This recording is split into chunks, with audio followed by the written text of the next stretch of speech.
Hey everybody, welcome back to my Recipe Basics YouTube channel. In today's really fun video, we're going to make an easy, authentic pizza dough, and this here will yield you one large pizza.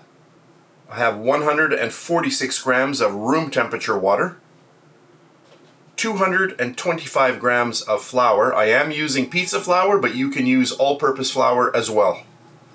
1.5 grams of instant yeast, 5 grams of salt, and our last ingredient, 10 grams of olive oil. So those are the ingredients. Let's get started. Into my mixing bowl, we'll get in all of our flour, our instant yeast.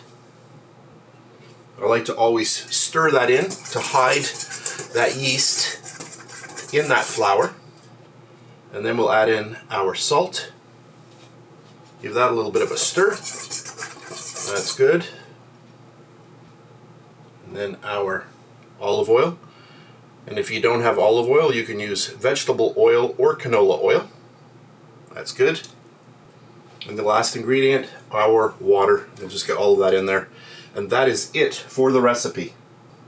Optional, you can add a little bit of sugar, maybe about half a teaspoon, which is about 2.5 grams. So I'll get this on the mixer and then I'll be back.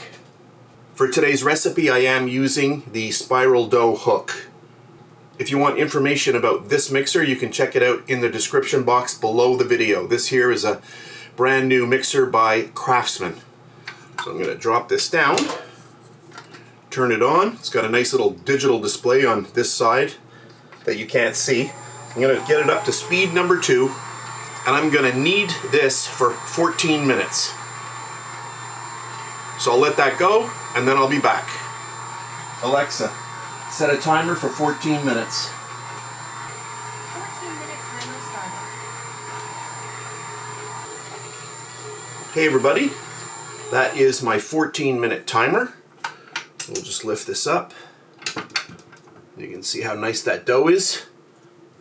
It's not sticky at all. You can see it's not sticking to my finger, so a very nice dough. So I'm going to remove it from the bowl and then I'll be back. I'm going to get a little water down on my scale. That just helps with the dough not sticking. You can see it's a little sticky. We're just going to work that. And get that on there. I just want to get a reading. I don't want to add any flour to this. And there we go. What are we at? 385 grams. Okay, that's good. So I've got an oiled bowl here ready to go.